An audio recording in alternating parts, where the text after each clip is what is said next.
You're here. So today we're going to get that DEXA scan. We're going to go over the results and then make a plan of how we move forward from here. So let's get to it. So today I've come to BDMS Wellness Clinic where I'm going to get this DEXA scan. Right, so I've come upstairs to the main clinic. Now, this place is pretty snazzy. Anyways, so I found out I'm actually going to get my blood pressure tested as well, so we'll see how that goes, and then obviously get the DEXA scan also. So I'll see you in a moment. I may have just found out that I've got high blood pressure. That's not great. I actually had to get changed into these kind of snazzy robes to get the DEXA scan. I've just done it. They're working on the report just now, so we'll take a look once it's out. This is the DEXA machine. Now, I actually used to operate one of these back when I worked at Apex PWR when I was back in Oregon. Those are my results. I'm going to get the report soon. So, yeah, we'll see what's happening with my body composition just now. The results are in, and I'm not going to lie, it's not good. So, let's take a look at the report just here. So we've got the first page here. Now this is what it actually looks like. So you see this is the bone density here, and then on this side you've got all the fat mass and muscle mass. So the fat is the yellow and the muscle is the orange.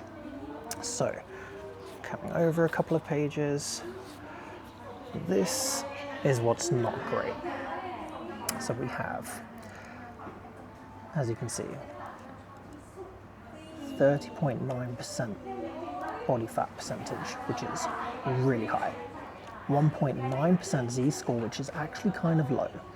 And in terms of body fat percentage, you can see here on the scale, I actually class as obese. So yeah, that's a new one. Then on here, visceral fat, so 1.25, so that is high as well. Usually for men it wants to be about, no more than 0.9. So I've got a lot of subcutaneous fat and a little bit extra on the visceral fat as well. So altogether, this is not good, but it's fine. I've got a plan. We just got to put it into action and turn things around. So this is one more thing I actually just wanted to quickly show you. So up here, you can see my RSMI. Now, that's relative skeletal muscle index. So I'm sitting at 8 kilos, and you can see on this chart here, that's not good. We're basically here, which says low muscle mass. And you remember the other day I told you about sarcopenia. So I'm, yeah, not too far off the zone of losing muscle at a not so great rate. Okay, so we're going to head back to the condo, check out what's in the fridge, and work out a plan on how we move forward and turn this all around. Not going to lie, that was worse than expected. I've just come back to the condo so I can show you what's actually in the fridge, and at a later date I will go ahead and take you to the supermarket so we can actually see how you navigate the aisles there to avoid any slip-ups.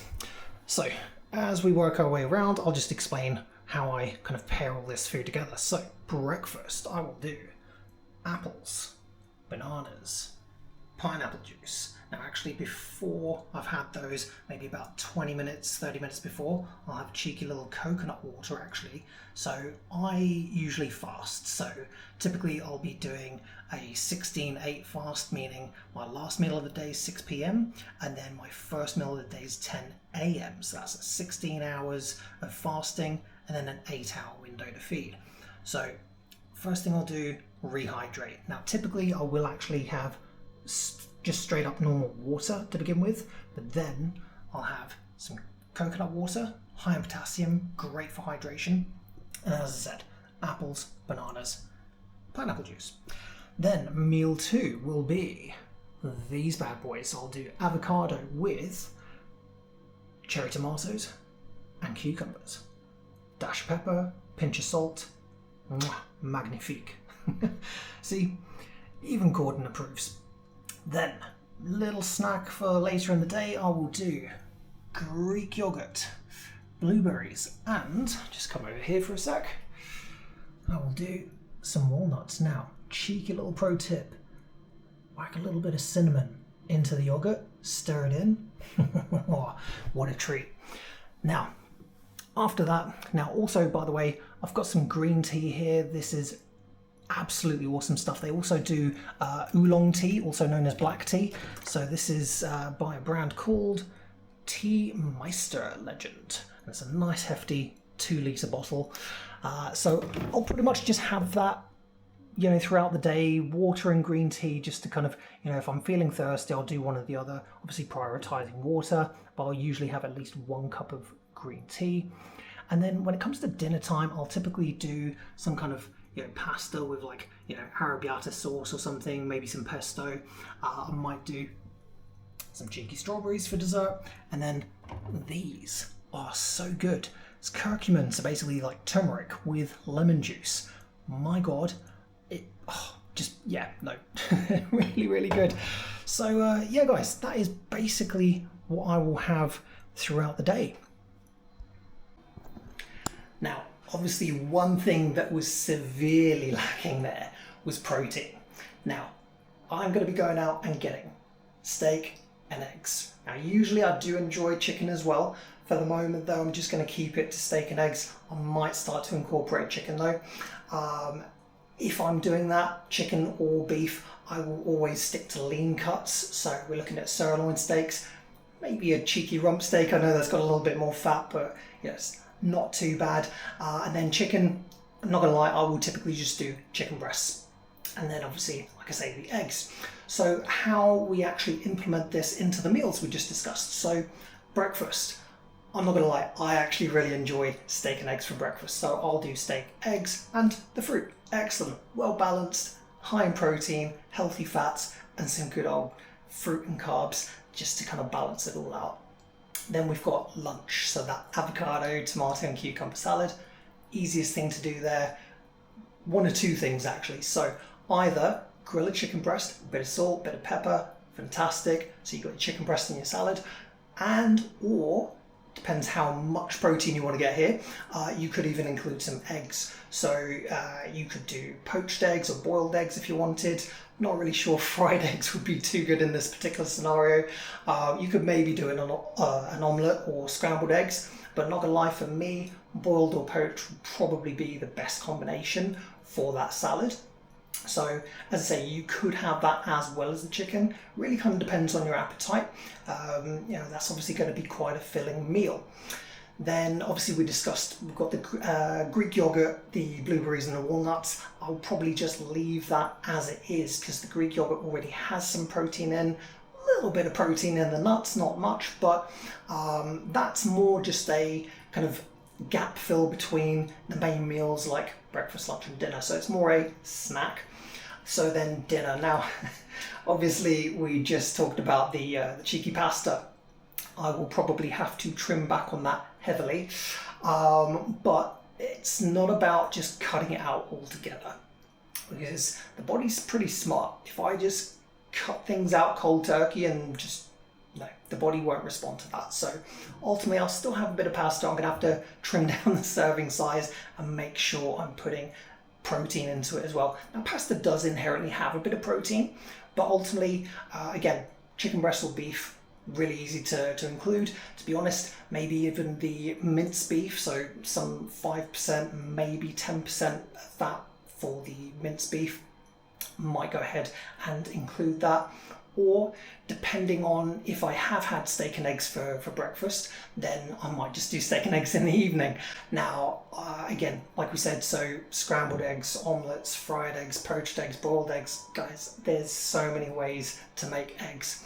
Now, in terms of the total protein that I'm really kind of shooting for here, ultimately, I'm looking for about 150 to 180 grams per day. Because based off my body weight, so I'm just a little over 180 pounds.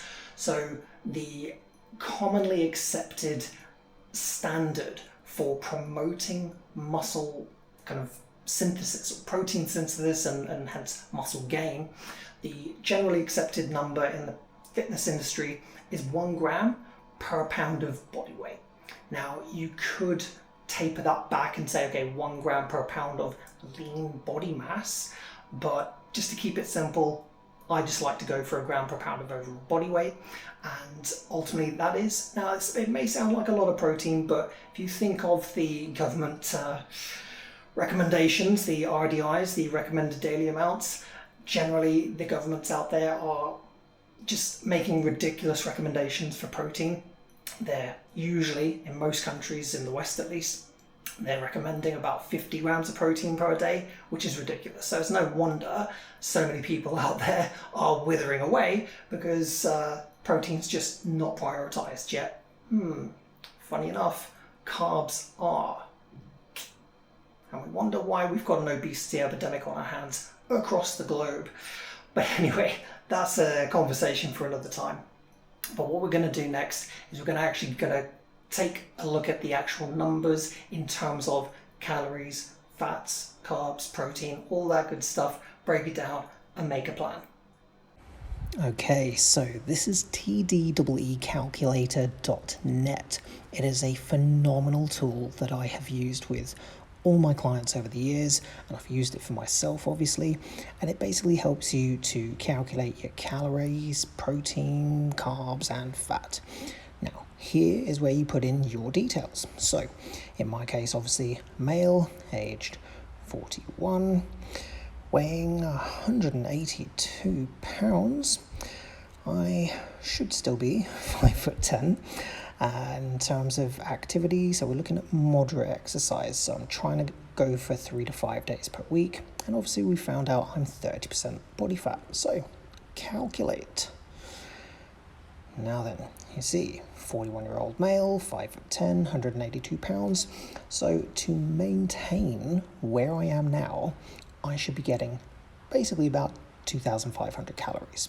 That's if I wanted to stay where I'm at, but obviously that is not the goal.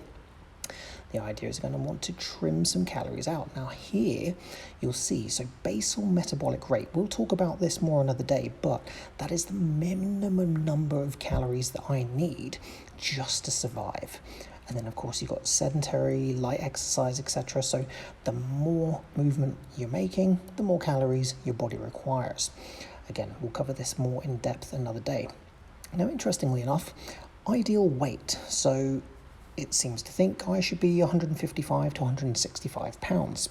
Now, I'm not going to lie, when I was 13% body fat, I think I was about 157 pounds. So it's a little on the light side, to be honest, but ultimately I was very lean. I would prefer to be a little bit heavier than that. BMI. Now, by the way, earlier when we were covering the report, I accidentally pointed at the BMI score saying I was obese. Obviously, so my BMI is about 26.1, so that classes as overweight, not obese. So that's a relief. Now, another interesting thing here, if we scroll down, so maximum muscular potential. So it seems to think that the most muscle I can pack on, given my age, height, etc., is about 172 pounds at 5% body fat. Now, again, this is something we may look at another time, but to be honest, probably not, but it's interesting nonetheless. But further down, this is what we really want to look at.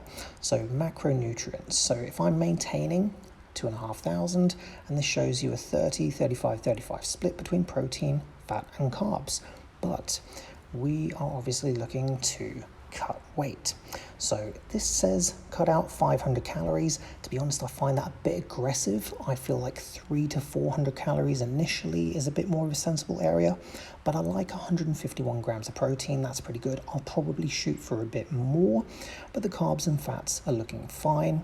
And then ultimately, if we were potentially looking to maybe go into bulking at some point, you might want to add in calories, but that's for another time, definitely not now. So cutting is the name of the game.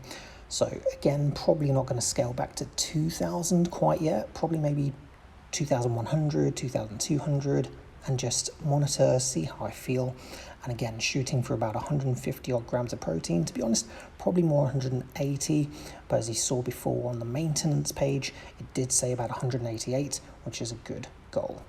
So that's the TDEE calculator. Now that we've got the nutrition side of things all mapped out, I want to just take a moment to talk to you about mindset, because after today's kind of shocking results, it's too easy to just fall into a negative headspace and just beat yourself up and think, oh my god, it's the end of the world. Look, it's not. Obviously, this is the worst shape I've ever been in, so yes, it's going to be an uphill battle. Yes, it's going to be an epic challenge, but it's about having that determination and that grit and that drive to just move forward and tackle it. Well, I've actually been in phenomenal shape for most of my life. In fact, let me just put up a couple of videos here to give you an idea of how lean I've been in the past.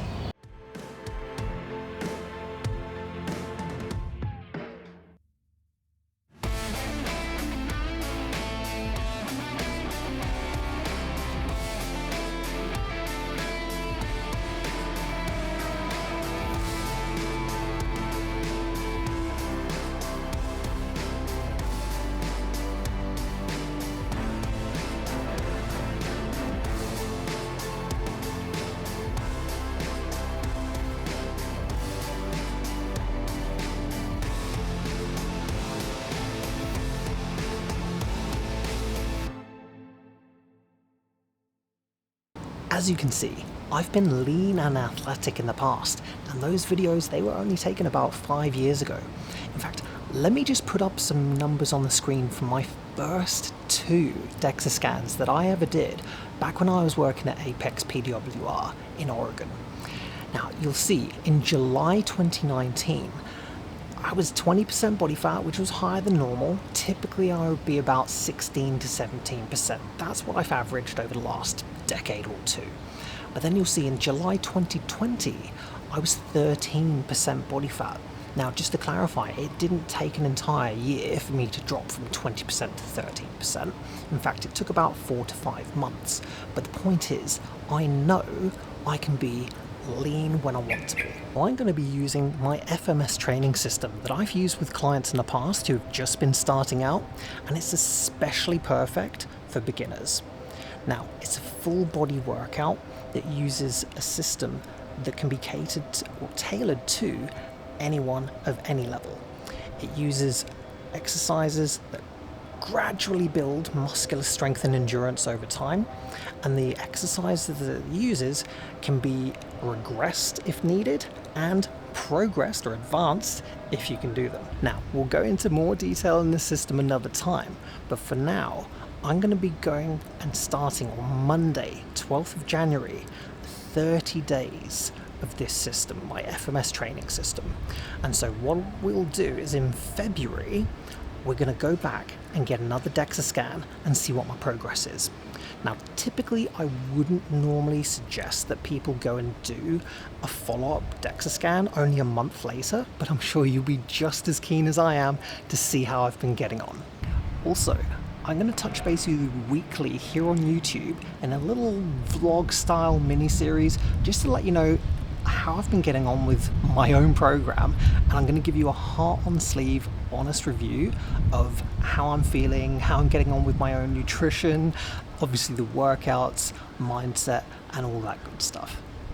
Honestly, I really look forward to sharing this journey with you, and over the coming weeks and months, I'm going to be putting out loads of videos about training methods you can use in the gym, nutrition obviously, we'll develop more on that, and even things about mindset as well. So, I look forward to seeing you over time, and until then, have a great one. I'll see you in the next episode.